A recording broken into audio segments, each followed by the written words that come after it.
And we are back. I'm Luke Thomas. That's Magnum PI to my left. That is Brian Boom, not Danny Segura. Brian Boom Kelleher, UFC bantamweight in the sort of middle to the right there. And at the end, Iceman is here, Chuck Mindenhall. What fighter do you most resemble?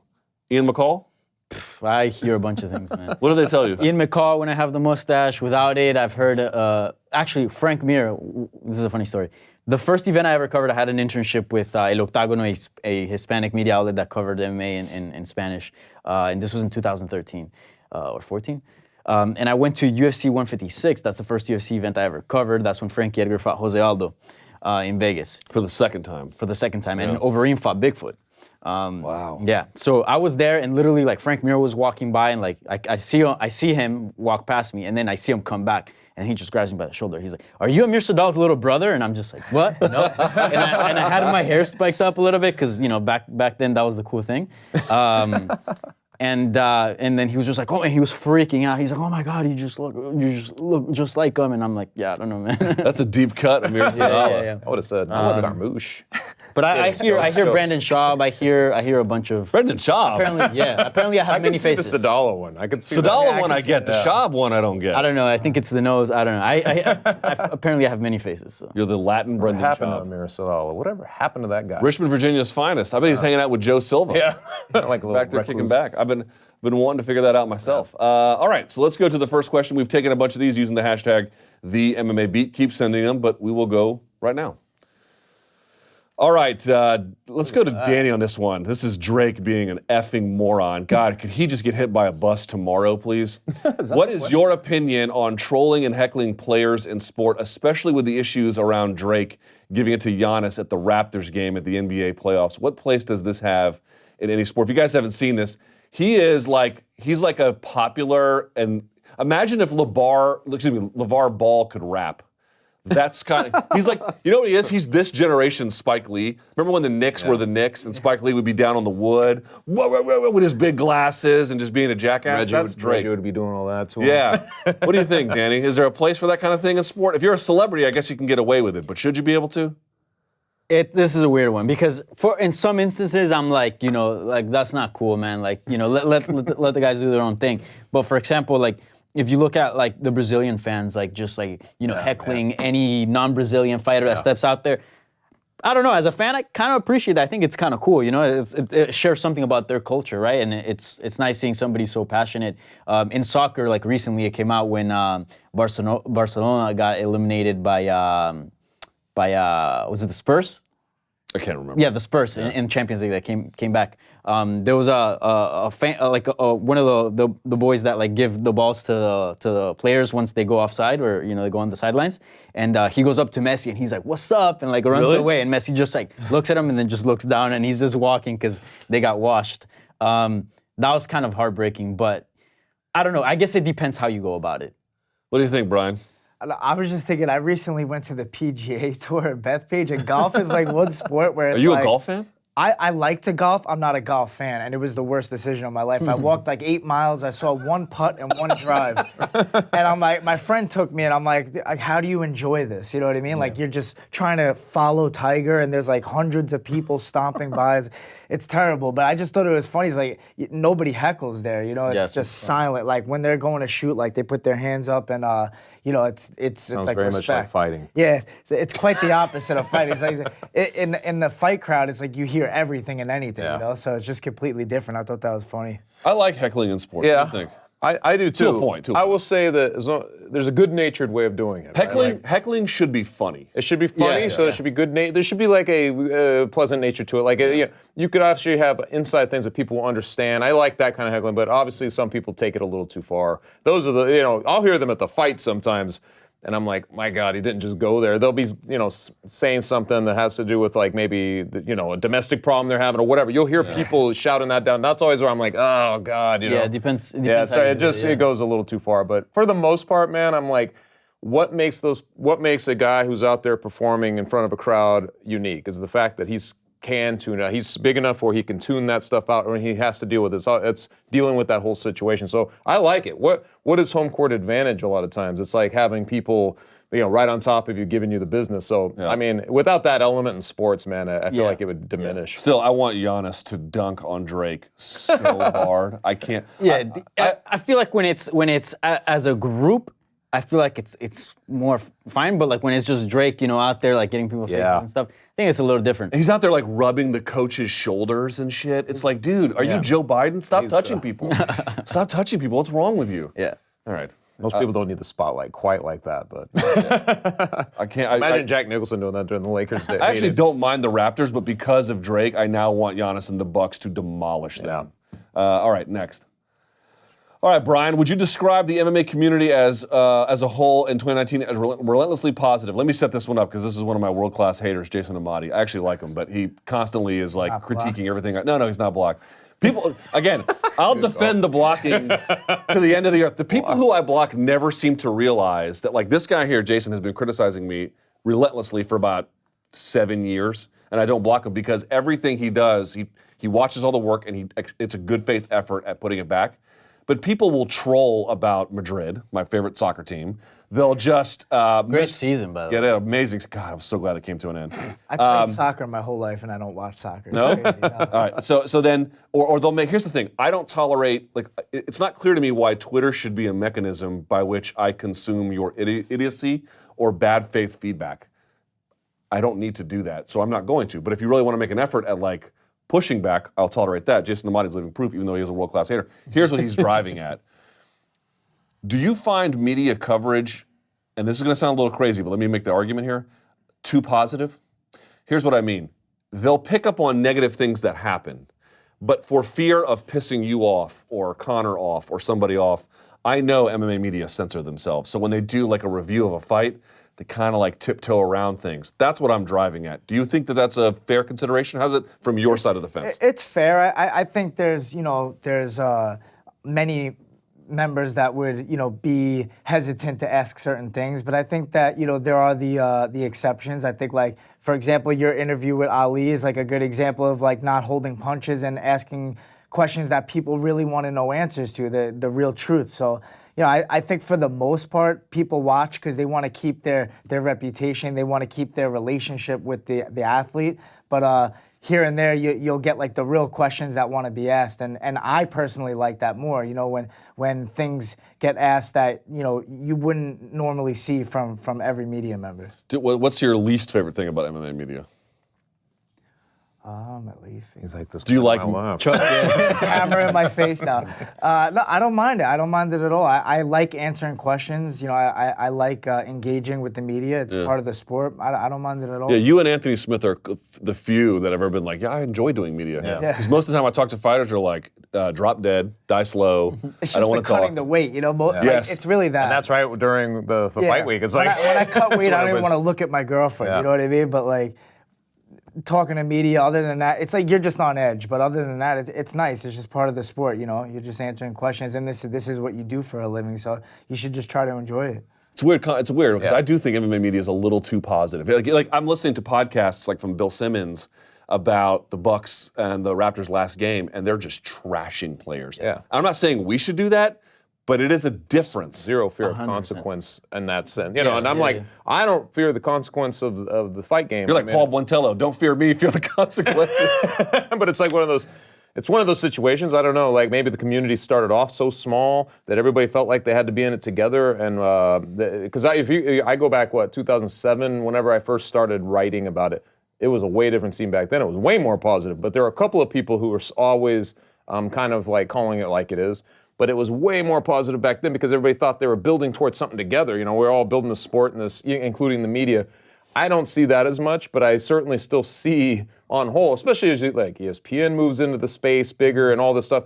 It's like we have to go through the same sorts of adjustments again, where there's going to be positive, like over-the-top positive coverage of people and forgiving of whatever little things have been going on with that fighter and kind of looking past that and talking about this over here and staying, you see that a little bit more, again, I think right now than you did the last couple of years. Yeah. Why is that, though? I agree with Chuck's assessment. I think it's the size of the sport. Like, if you look at soccer, dude, analysts wreck soccer players all the time. People. They bury them. They call them, this guy might as well be dead. Like, you know, they go crazy. Whereas MMA, you know, it's such a small sport that everybody hears everything, that people are a little more careful with what they say, right? Because also fighters, you know, fighters also, because it's also different because we're not just critiquing. Fighters are, you have no idea how sensitive they are. They are sensitive, but like it's also because you guys, it's a different nature. Like right, it's not just playing soccer. Like you're fighting someone, right? The fact of like losing a fight, it just seems a lot more significant than like losing a soccer game, right? You're also talking about a team. Right. It's a literal Right. one They individual. can share the burden. Yeah, you're sharing the burden, whereas a one person putting it on that makes them the ultimate And also, vulnerable target. it's like, look, let's say you're LeBron James, right? And you only put up 8 points. Dude, you had a bad game. Yeah. Like, there's no debate about it. You sucked that game. You know what I mean? Versus if a fight, if you lose, Right. to your point, it could be a lot of different factors Subjective, what would yeah. happen there. You know what I mean? It's a little harder to tell, right? What's the fear though of not being like extra positive to lose a chance to interview? So let me it's also like MMA media is so access driven where like you're fighting, hey, we got to call up Brian and before his fight and talk to him. And this happens every week, every cycle. So you don't have to have everyone in the world on your Rolodex, but you generally want to have a bit of a friendly relationship if at all possible. But I can tell you, you would be shocked at the number of fighters that John Jones. No. that one, like, no, actually, that one's a little bit different. No, I know. The John Jones ones, it's like, I'm not surprised when fighters are bitter at criticism. I just thought the difference was like, if you thought what I said was critical, Right. wait to hear what everybody else said. That was the issue on that one. But like, dude, I'll tell you off the air, couple of fighters, you would not believe the things I said. And here's the things I know, because they told me this is what it was. And I almost had to laugh in their face. I was like, you're mad at that? Yeah. You're mad at that?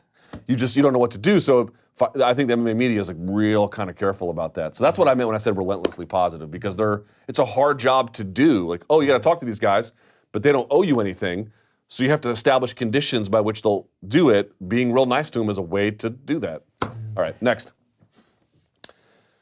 Okay, Chuck, think there's any truth to the Khabib GSP fight at the end of the year? Are they just putting that out there in hopes? I guess if George goes back into the testing pool, we will really know. What do you think? So I was at GSP's retirement. At least I thought I was. At least I was all a dream. But you know, the one thing he did mention was he was hoping that fight would materialize. And once it became clear it wasn't going to, I believe that was the fight he was talking about. And that was kind of the final catalyst to be like, you know, I'm done. I'm out of here. But I believe Ali this week, not on my show, but on a different one, was saying that was what they were looking for. Yes, and maybe they're privy to some information out there. And honestly, the way GSP left it was, you know, unless a fight comes back up, this is my retirement. But he did leave that open. He basically left it with, you know, if there's the fight that makes sense that I feel like I want to come back, he'll do it. So I wouldn't. I think given that was the last fight he was interested in, let's just say Khabib gets through Poirier and that's the fight, you know, that could make sense.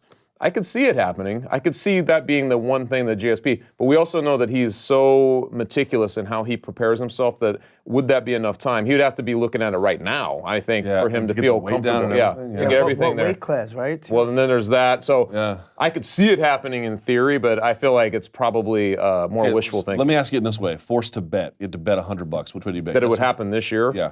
I would bet against it. I bet against it as well. How would you bet? I'd bet against it. I think Connor's more possible than way more possible. Even though that would be ugly, because you would get like a real gentleman's kind of scenario to a degree, right? With Khabib and St-Pierre. What do you think? Yes or no? That happens this year? Yeah. No. I don't think it happens. Period. No. I think it's a good chance he might come back. Hashtag MMA retirement. Think so? Yeah. People retire all the time and then come back. No, that's true. But I know GSP is a bit of a different case because it almost feels like, you know, he says something, he's going to do it. But you never know. All right, next. What are the panelists reading right now? Chuck, I'll start with you as the in-house reader. Man. And writer. I'm kind of in between, to be honest. I have a Bernard Malamud book. By the way, that I'm reading. this is not a chance to be like, I'm reading this textbook and encyclopedia. Bro, if you're reading Black Panther comics, just say it. You know what I'm saying? No. I mean, I usually have a book that I'm going through, but right this second, I'm kind of in between. Kind of in between? Yeah. A friend let me borrow the Digital Minimalism book. For Cal Newport. Yeah, Cal Newport. So I'm starting to read that. Hey, he's amazing, isn't he? Yeah, he's great. And I saw the interview he did in the Breakfast Club, and that's actually a conclusion that I came on my own. Like last year, I went on an Instagram break for almost 2 months, and I'm not on Twitter like 24/7. Regardless, I do think I think I think there is such thing as overusing social media for sure, and I don't think it's 100% healthy. Yeah. What about you, Brian? I'm reading David Goggins' book. That's the super athlete Navy SEAL guy? Yeah, Navy SEAL, former Navy SEAL, the BUDS program, whatever. But it's definitely motivational. You know, it's a good book to read for a fighter. And I like his quote, "Embrace the suck." Let me ask you about the digital side of things to his part. What is your digital portfolio? I guess what I mean is how much is social media a part of what you do as a fighter? I would say I see a lot of you doing freestyle raps on Instagram. Spitting bars, it's like everyone else. I feel like it's kind of a problem at this point, like scrolling on social media, but like it is utilized for the business side of things for fighters, so we kind of need it. But at the same time, I try to like not be on it as much as I am because it just feels like, am I living life? You know, like I know.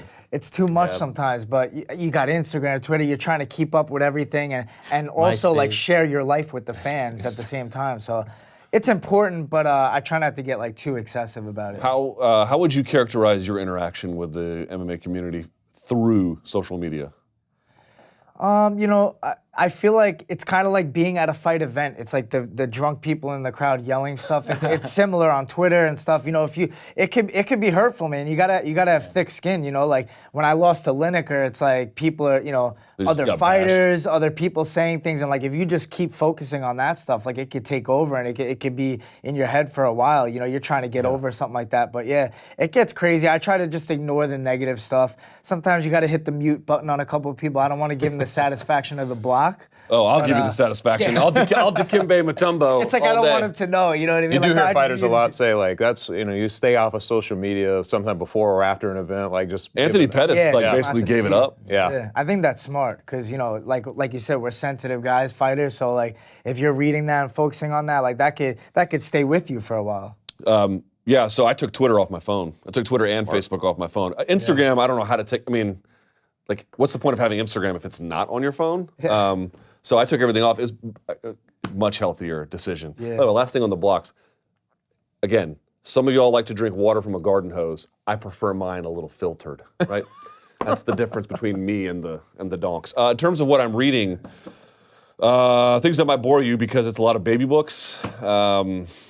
God, I wouldn't recommend any of those. Schopenhauer's. Yes, Martin Buber's I and Thou. No, it's a lot of baby books. There was one I had started, but I can't really claim to be reading it because I read, I think, a chapter. I think it's Why We Eat Pigs, Love Dogs, and Wear Cows. And it's sort of about the different moral approaches to animal welfare. But I can't say that I've read it because I'm only a chapter in. So, but yeah, baby books. But no one gives a damn about that. All right, next. All right, table. Can we talk about why ineffective wrestling, for example, holding a dominant position but not inflicting damage or threatening submissions, it seems to score better than landing clean strikes? Shouldn't it be more on par with just being more active / being the aggressor on the feet? Brian, why don't you feel that one first? Yeah, I think as a judge, it's hard to see and calculate every strike being landed, whereas when you have a guy on the ground, it's just very easy to see, oh, he's on top. You know, like he's in a dominant position. He took him down, and now it's a time thing. Like he could be down for a minute, 2 minutes of the round, and how do you kind of judge the strikes that were landed versus that time down type of thing? I always wonder how they view that. Do you ever like when you come up with a game plan, do you ever think about those things? I feel like I actually can think about him in the fight. Like, for example, with RDA versus Kevin Lee, RDA spends way too much time back against the cage. Like, he's trying to, like, threaten Kimuras and stuff, but he's not urgently trying to get off the cage. Right. And reverse the position, because that's another position, just like holding someone down. I feel like if your back's against the cage, you're losing, pretty much, unless like your elbow and or something. Yeah, or big knees or something. Yeah, something really aggressive, consistently. But yeah, I feel like with judging, it's like they're definitely favoring a guy being held down for a long amount of time versus maybe the other guy landed 2 significant big strikes. Yeah, I don't know what the answer is. Anyone got a theory? No, I feel like it's come a long way. Like people understanding a little bit if there is a takedown, people are starting to understand who's dictating the tempo once it's there. Because I always go back to that Miguel Torres I think it was Demetrius Johnson, a fight that happened like years and years ago. Yeah. Miguel Torres won that fight. Miguel Torres won the fight off his back, but it was like one of those rare instances. But you're like, he's winning this fight, and you're watching it. And you're like, are the judges watching this? Are they really seeing it? Because if you're just sort of you're looking at it from that standpoint alone, you're thinking, you're seeing it the other way, and that's basically how they scored it for Demetrius Johnson. But in the end, if you really watch that fight back, he was fending off submission after submission, taking punches. It was like he was Torres won it off his back. And since that fight, I've always been a little bit more. I pay more attention to kind of what the guy's doing on his back. I don't necessarily try to judge it based on the guy holding somebody down. But you'd like to see the guy who does get the takedown work something more into it, obviously. I think you got to do what Diego Sanchez did against Clay Guida, where he did so Guida buried his face into the chest of Sanchez, and Sanchez just elbowed him to the point where there was blood coming out everywhere, and he was going crazy. Yeah, you almost have to be like going insane off your back, like submission after submission, elbows, off your back, like Ferguson style. Yeah. I still wonder how they would judge that. Like let's say the top guy, let's say you're down on your back the whole round, right? And you're elbowing and you're throwing submission on submission, but the other guy's hitting you at the same time. Like how would they weigh that out? It's supposed to be a neutral position, but I don't think it is. The guard is considered a neutral position. Yeah. But in MMA, MMA, it's supposed to. In MMA, it's considered 50-50. Really? Well, By the rules. That's not. I don't feel like that's how it's perceived, though. No, it's not. Someone's on top. Is like, yo, that guy's dominating. I think he's right. It's like I can see top versus bottom. Top just seems intuitively more dominant, whether it's not, what it is or it's not. Kind of wild. I don't know. We don't have no good answers for you, but that's what we're gonna do. Next. Best takedown defense you've ever seen. Cruz Faber 1, Woodley Maya. Woodley Maya was a historic one. GSP Koscheck 1 come to mind. I would say GSP Thiago Alves, UFC 100, because that was when Alves was unstoppable. And Georges St-Pierre, I remember he went for a double with the noted intention, Brian, that one of the underhooks was going to get his arm ripped up from behind the legs, and then immediately used that, like anticipated that happening, and then used that to switch off to a knee tap, and then got it. But I watched that, and I was like, that's more takedowns than takedown defense, obviously, but just cracking the code on something. I would say this. I thought for a time Robbie Lawler had some of the best takedown defense in sport. 100%. He kind of got away from that, but there was a moment like maybe the second McDonald fight, I want to say, something like that. He was phenomenal. What do you guys think? Good takedown defense. I'm trying to think. Jose Aldo, Renan Barão both Jose had Aldo, that yeah. behind them for a while. Like both never getting taken down pretty much. Jose Aldo, Chad Mendes. Yeah. Yeah. That was good. I think BJ Penn's back in the day, very impressive. He would have like one leg like all the way underneath someone, the other leg sprawled out. Like that was always impressive to watch. That's a good one. Yeah, but Tyron Woodley's one against Demian Maia. Folks don't realize that was one of the, statistically one of the best performances of takedown defense you'll ever see. Oh, yeah. Yeah. I think right now. Is there anybody at heavyweight that's got like lights out takedown D? I guess Cormier? Cormier? Yeah, France. Yeah, right. Cormier? Cormier's got good takedown D? Of course, yeah. But I don't see too many people attempting takedowns on him. Yeah. I think Jones got him, and that was it, really. But that was like, light heavy. Yeah, that's right. Fatigued, but. Yoel Romero's got pretty good takedown defense. Yeah, I've never seen. But again, who's trying, right? Who's trying, yeah. Yeah, exactly. But that's also like invisible takedown defense to borrow from exactly. Hickson Gracie. I guess what I think of when that question's asked is who's like constantly trying to avoid a takedown and is constantly defending. And you're like, whoa, this guy's just impossible to take down. Man, I know after the show I'm gonna like be hitting myself for this. BJ Penn back in the day is a good one. Yeah. You remember the guys he was facing, that's what they wanted. They wanted to go to the ground with him, and he was just so. Sean Short could do nothing. Flexible legs. Yeah. Sean Short could do nothing. I actually had a debate on my radio show about this. So the record as it stands today, his resume, Anderson Silva's I think 34-10-1, 34-11, somewhere in that ballpark. And I thought to myself, well, I don't know if he should keep fighting, but I'm not pulling out the fire extinguisher yet. You know what I mean? It's like it's not that much of an alarm. It's not great, but whatever. Yeah. But the argument that could you do damage to your legacy? And I'll tell you this, guys, for the longest time I thought, well, I don't know how much I buy that argument because, for example, Anderson Silva's streak that he went on where he just beat everybody and didn't lose. Like, we're not going and undoing that. Like that is preserved like a mosquito in amber in Jurassic Park for almost forever, right? And he's 34-11. But BJ Penn is now 16-14 and I think 1 or 2. He's nearly a 500 fighter. At some point, dude, that's not like the end of your career. That's a huge chapter. Right. That's a significant component. And to your point, like if you didn't watch BJ Penn back in the day, it was like magnificence personified. Like he couldn't hurt the guy. He had the best jab. He had just dumb jujitsu. He could take punishment and his face never changed. Never had a bruised mark. He must on have him. great No skin cuts. because like he basically. Hopefully yeah. people remember that. You know, Yeah. it's what they remember, really. UFC has tried, put him in the Hall of Fame and Yeah. blah, blah, blah, but I don't know. We got any more, Joe? Still need about 3 more fights, then we'll decide on that. Yeah, we haven't quite figured it out. All right, last one. If Pauli Malignaggi smashes Artem as badly as some of us think, which, by the way, I don't know what's going to happen, and I mean that sincerely. Yeah. Could this mismatch, let's assume that's what actually happens, be a very bad thing for It's bare knuckle starting fighting? from such a bad thing, isn't it? Like it's already like What do we think about left the- of all taboos. First of all, I don't know how you guys feel about this. Yes, Pauli, 2-time world champion in boxing, right? But this ain't boxing. And Pauli's past it. And Artem, whatever else you want to say about it, doesn't mind taking a punch and hits hard, and the gloves are small to non-existent. I don't know that Pauli is going to win. I was thinking the whole time, Pauli's going to go in there and wreck Artem because, it's essentially bare knuckle boxing. Pauli's, an elite boxer. But then talking to Brian Campbell, he's the boxing guy, and he thinks Artem's going to whoop thinks him. Artem might beat him. His hands, right? Like his hands. And also, that's the big issue. and Artem's a very good trash talker. I feel like he doesn't get the credit for that, and he's very articulate. And I love listening to him talk. But he said this. He's like, and he's a realist. He's like, yo, I'm not a very good wrestler. I'm not very good at clinch. But compared to this guy, I'm an expert. Yeah. I've been doing this. I've been doing this all my life, training this all my life. This guy hasn't. So Interesting. it is an interesting. I think from a styles point, I'm really curious to see what happens. It's going to happen, Brian. Yeah, we don't know how hard Pauli's trained either. We don't know how serious he's taking this kind of fight because of his accolades in boxing and how Artem's done in MMA. He does look in shape. He definitely lost a lot of weight, from what I saw from a couple months. But and I think he's so bitter about that Conor thing that he really wants to win.